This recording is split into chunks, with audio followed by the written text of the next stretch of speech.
Alors au niveau de l'établissement, c'est un établissement qui est de centre-ville sans en être, puisqu'on est quand même à 5-10 minutes à pied du centre. Il comprend 830 élèves, essentiellement recrutés sur Albi et sur le Tarn. Et nous avons quelques élèves quand même qui viennent de l'Aveyron et de la Haute-Garonne. L'histoire fait que ancien lycée de jeunes filles d'Albi, il a conservé cette pression féminine, à savoir qu'on n'est jamais descendu à moins de 67% de jeunes filles dans l'établissement, ce qui met une ambiance tout à fait particulière au niveau de la vie de l'établissement. C'est pas un bahut de technologique, c'est quand même vraiment un lycée général. Et en plus, c'est un lycée général, tout ce qu'il y a de plus général, dans la mesure où on n'a que 3 séries, économiques, littéraires et scientifiques, et avec des options particulières dues à l'histoire et la répartition des options sur le bassin albigeois, à savoir les humanités latin-grec, le théâtre, les arts plastiques et les langues vivantes rares qui ne sont pas proposées ailleurs, le russe et l'italien. Et le cycle se poursuit par une classe de préparatoire économique scientifique, ce qui correspond exactement à l'ambiance exacte de l'établissement aujourd'hui.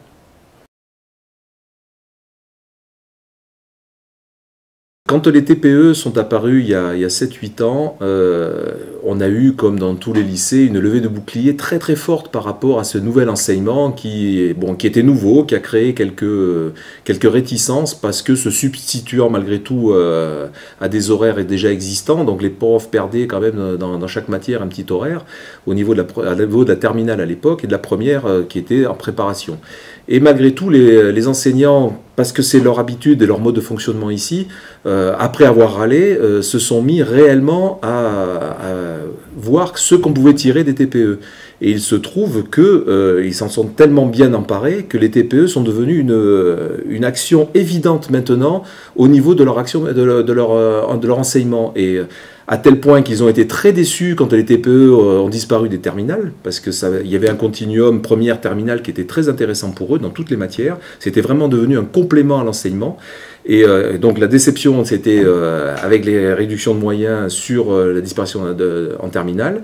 Ils ont conservé le même allant au niveau des premières et ça c'est devenu. Et comme ça manquait au niveau de l'établissement, ils ont créé au niveau des secondes des périodes thématiques où les enseignants, surtout de sciences, mais ça commence à se déporter maintenant sur les lettres et l'histoire, commencent à proposer aux élèves de seconde des moments thématiques sur lesquels les élèves travaillent en groupe et ces groupes vont présenter à la classe leur production, donc en préparation au TPE, mais aussi en complément de l'enseignement qui est dispensé dans l'établissement.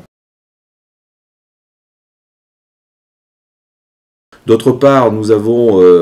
toujours eu un petit temps d'avance par rapport à l'informatique, car nous avons la chance d'avoir un personnel ressources extraordinaire au niveau des sciences physiques, en la personne de M. Denain, que je traite très gentiment de savant fou, parce que vraiment il nous fait des choses fabuleuses, et qui a créé un réseau pédagogique très très performant, et un intranet qui fonctionne maintenant pour tous, que ce soit les profs, les parents, les élèves. Donc à partir de là, on a mis des outils à disposition de la communauté scolaire importants, et ce qui fait que, au niveau des échanges et de l'accompagnement scolaire en physique, ils ont démarré un accompagnement pédagogique à travers lequel les élèves posent leurs questions aux profs, ont les réponses, en retour, il leur est proposé des exercices qui sont corrigés pratiquement, pas en direct, mais très, très rapidement, via l'interface web. Donc au niveau de l'accompagnement scolaire, c'est vrai que les élèves maintenant ont pris l'habitude en physique, lorsqu'ils ont un problème, un coup d'internet, on pose la question et on attend la réponse.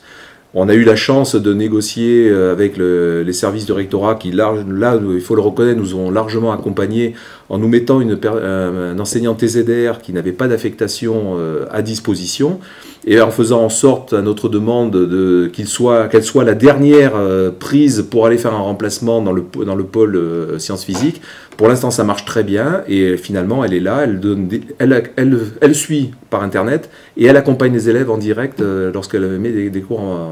en route. Donc là-dessus, c'est assez extraordinaire et c'est quelque chose qu'on est en train d'essayer de généraliser à toutes les matières.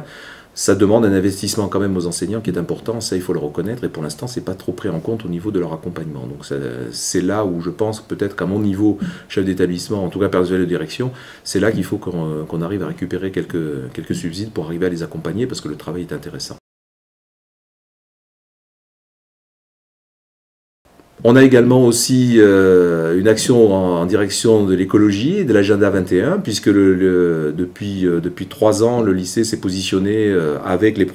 certains profs de SVT sur la constitution d'un agenda 21 d'établissement scolaire. Et le lycée, tout naturellement, par les actions qu'il avait menées, s'est retrouvé dans l'expérimentation et dans le pilotage de l'action agenda 21 au niveau du rectorat. Donc le lycée Bellevue est aussi en avant-garde par rapport à ça.